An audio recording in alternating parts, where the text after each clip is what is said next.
आज जो एकादशी है उस एकादशी का नाम है परमा एकादशी। इसके व्रत से समस्त पाप का क्षय होता है। अब पाप का जब क्षय होगा तो लोग सुख से रहेगा, आज सुख से रहेगा तभी परलोक जाएगा। दुख में नरक लोग जाता है, सुख में परलोक। तो परलोक जाएंगे, इसका व्रत पूर्वक विधि से करना चाहिए। आज का जो एकादशी है इसमें भगवान विष्णु को धूप दिखाना चाहिए, अगरबत्ती वगैरह जो होता है, दीपक दिखाना चाहिए, नैवेद्य देना चाहिए, फूल माला से उनकी पूजा करनी चाहिए।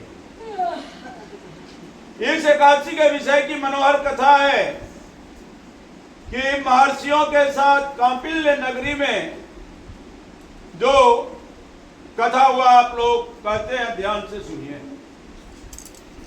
कापिल्य नगर में सुमेधा नामक एक ब्राह्मण रहता था। उसकी स्त्री पवित्र तो थी, पतिव्रता भी थी, लेकिन कभी कभी क्या होता है कि पूर्व जन्म के प्रभाव से भी इस जन्म में लोग अमीर गरीब बन जाते हैं। पतिव्रता थी, सब कुछ अच्छा था, लेकिन गरीब कुल में वो जन्म ले। अब गरीबी के कारण नाना प्रकार का दुख हो जाता है आदमी को। तो अत्यंत दरिद्र थे, और दरिद्रता जब आता है लोगों को, भगवान न करे अन्न का तकलीफ किसी को हो, बहुत चीज का तकलीफ हो जाएगा तो आप सह लीजिएगा, लेकिन अन्न तो चाहिए। अन्न नहीं मिलेगा तो भीख मांगने के सिवा कुछ नहीं बचता, उसको भोजन चाहिए। तो अब संजोग देखिए, भिक्षा मांगने भी जा रहा है तो भिक्षा नहीं दे रहा, और रोटी के बाद कपड़ा का स्थान आता है। अब रोटी नहीं मिल रहा है, वस्त्र भी नहीं मिल रहा है, वह सदैव वस्त्रों रहित होते हुए भी अपने पति की सेवा करती थी। अक्सर तो पति का ही काम होता है पत्नी का पूर्ति करना, जहां एक आदमी कमाते हैं, जहां स्त्री कमाती है, कोई बात नहीं। लेकिन अब अच्छा कपड़ा पहनिएगा, अच्छा भोजन करिएगा तो सती प्रतिफल प्राप्त होगा, बाल बच्चे से भी बाद में होता है। कुछ अच्छा नहीं हो रहा था, फिर भी पति की सेवा करते थे। अतिथि आवे जो भी रूखा सूखा रहता था उसको देती थी, स्वयं भूखे रह जाते थे। कभी कभी कोई चीज का कमी भी हो गया, पति के पास देखी नहीं रही है तो उसको बोलेगी क्या। जब सुमेधा ने अपनी स्त्री को अत्यंत दुर्बल देखा, और दिनों दिन भोजन में कमजोरी होगा तो शरीर भी दुर्बल होगा, तो उनके पति दुर्बल जब शरीर देखे दिनों दिन, कहते हैं कि हे प्रिय, जब मैं धनवानों से धन मांगता हूं तो मुझे नहीं देते, और किसी का भी गृहस्थी के लिए, गृहस्थी चलाने के लिए धन होना जरूरी है। अब मैं क्या करूं, इसीलिए तुम अगर राय दो तो मैं परदेश जाके कुछ करूं। कारण विद्वान ने कहा है कि घर पर क्या होता है, बहुत आदमी को अब ऐसा छोटा छोटा काम है, समाज के लोक लाज से बहुत आदमी घर पर काम नहीं करता, वो आदमी बाहर चल जाता है, बाहर में कुछ भी किया, कहता है कुछ भी करिए अच्छे ढंग से, अगर आप जीवन का निर्वहन करते हैं तो आपका प्रशंसा होगा। तो स्त्री विनीत भाव से बोली कि प्राणनाथ, मैं तो आपकी आज्ञा की सहचरी हूं, पति अच्छा हो या बुरा हो, जो कुछ भी हो, पत्नी को तो सेवा करना है। आप पूर्व जन्म के फल के कारण इस जन्म में दरिद्री का जीवन हो गया। सुमेर पर्वत पर रहते हुए भी आज सोना चांदी सब देखिए पर्वत से प्राप्त होता है आदमी को, और वो बेचारी कह रहे हैं कि हम पर्वत पर ही रह रहे हैं, लेकिन हमको सोना तो छोड़िए भोजन नहीं मिलता, उसमें से भी तो निकालने वाला निकालता है। पूर्व जन्म में अगर आप विद्या दान करते हैं, किसी को पढ़ाते उड़ाते हैं, तो उसके बदले में इस जन्म में क्या होगा कि भूमि का आपको अभाव नहीं रहेगा। बहुत आदमी निर्भूमि हो जाते हैं धरती पर। तो कहते हैं कि विद्या दान करने से भूमि मिलता है, और वो कह रहे हैं कि लग रहा है कि पिछले जन्म में हम लोग कुछ किए ही नहीं अच्छा काम। तो विधाता ने भाग्य में जो लिखा वह टालने से भी नहीं चलता। यदि कोई मनुष्य दान नहीं करता तो भगवान अन्न केवल उसको देते हैं। अन्न का दान करिएगा तो धन धान परिपूर्ण रहिएगा। इसलिए आप मत जाइए। आप जाइएगा तो एक बात ये हो जाएगा, आप चले जाइएगा, हम यहां रहेंगे तो हमारा आपका वियोग हो जाएगा, अलग अलग हो जाएंगे। और वियोग जब हो जाएगा, जो स्त्री गरीब हो जाती है, अब पति घर पर नहीं है, तत्काल अगर नहीं आ रहा है तो उसको अन्न पानी के लिए बाहर निकलना ही पड़ेगा, मजबूरी हो जाती है। घर में रहेगा तभी तो जीवन चलेगा। और बहुत जगह स्त्री अगर मांगने चाहने चली जाती है तो समाज में भले उसका पूर्ति लोग नहीं करे, लेकिन निंदा करने लगता है, शिकायत करने लगता है। इसीलिए प्राणनाथ आप यहीं रहिए, बाहर नहीं जाइए। एक समय कौटिल्य मुनि, अब इनका लगता है भाग बदलेगा, पहाड़ के खोप में, पहाड़ के नजदीक ऋषि मुनि सब बराबर आते जाते रहते हैं।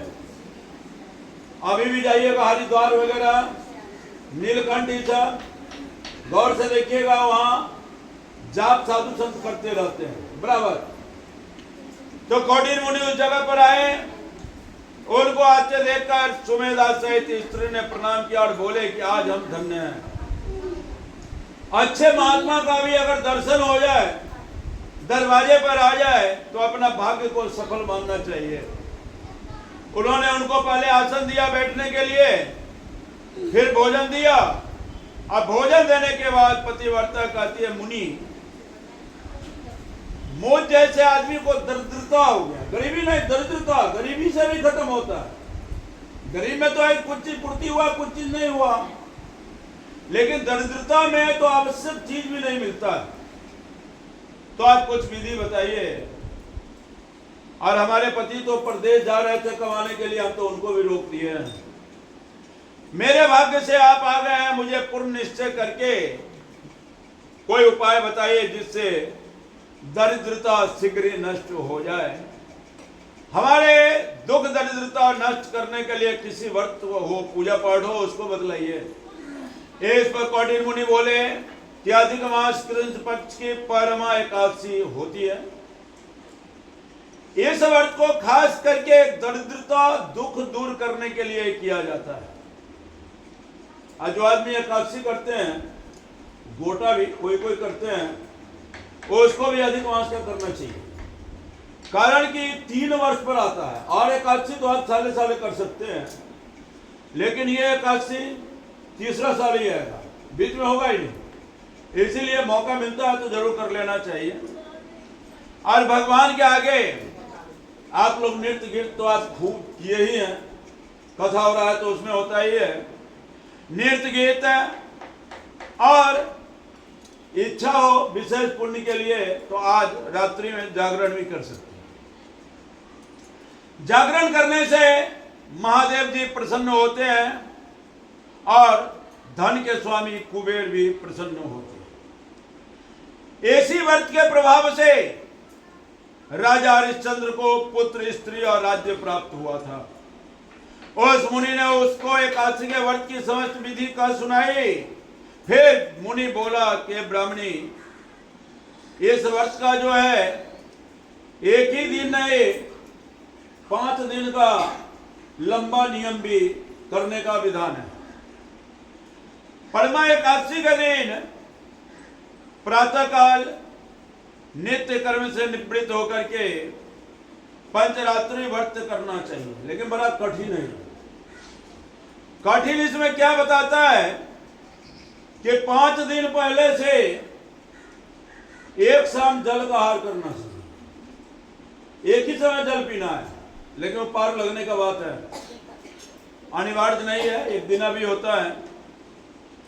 और जो मनुष्य 5 दिन एक शाम में जल पीते हैं, उनके माता पिता मरते हैं, स्त्री से स्वर्गगामी हुआ होते हैं।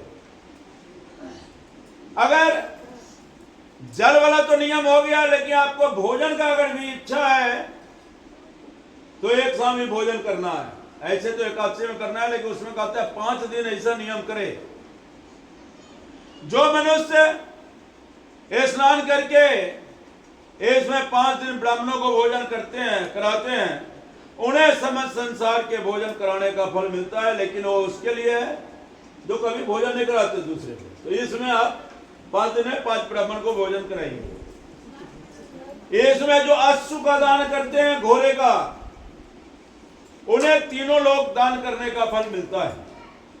जो मनुष्य उत्तम ब्राह्मण को इसमें तिल का दान करते हैं, वो तिल की संख्या के बराबर वैष्णो लोक में रहते हैं। घी का पात्र दान करने वाले सूर्य लोक को जाते हैं। 5 दिन ब्रह्मचर्य नियम में रहते हैं, वह देवांगनाओं के साथ स्वर्ग जाते हैं। तो ये ब्राह्मणी ऋषि मुनि, उनको मुनि कह रहा है, तुम अपने पति के साथ इस व्रत को करो, इससे तुम्हें सिद्धि प्राप्त होगी, अंत में स्वर्ग की प्राप्ति होगी। कौंडिन्य मुनि के कहे के अनुसार उन्होंने परमा एकादशी का 5 दिन तक, अब दरिद्रता था तो कठिन वो व्रत की, 5 दिन का व्रत किया। व्रत समाप्त होने पर उसने देखा कि उसके सामने राजा का बेटा खड़ा है, राजकुमार कहते हैं उसको, राजा के लड़का को। उसको एक गिलास देकर, एक गिलास का मतलब होता है 1 कौर का भोजन, 4 गिलास 4 कौर हुआ। तो भिक्षा में भी कहता है, बहुत आदमी को देखिएगा स्त्रीगण सब अक्सर देती है, भिखमंगा आ जाता है, हाथ में लेकर के जाके देती है, गलत नियम।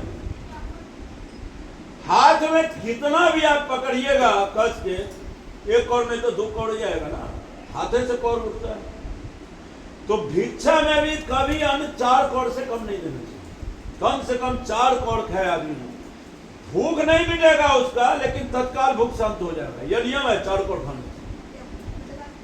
तो 4 कौर, लेकिन इसको तो राजकुमार 1 गिलास ही दिया। अब 1 गिलास दिया, वो लेके चली गई। अब उसी से दोनों पति पत्नी को तृप्ति हुआ, अंत में सुख भोग के स्वर्ग लोक को गए। तो कृष्ण भगवान कहते हैं, राजन, जो मनुष्य परमा एकादशी का व्रत करता है, अगर वो कभी तीर्थ नहीं जा सका, कभी जग नहीं कर सका, तो उसका फल मिल जाता है। जिस प्रकार संसार में वर्णों को में ब्राह्मण को श्रेष्ठ माना जाता है 2 पैर वालों में, मनुष्य तो 2 पैर वाला ही होता है। अब गाय जो है 4 पैर वाला चौपाया जानवर है। हिंदू धर्म में गौ को माता मानते हैं, हम आप पूछते हैं उनको। अब देवताओं में इंद्र को राजा माना गया है, देवेंद्र है। उसी प्रकार अधिक मास उत्तम है, इस महीने में पद्मिनी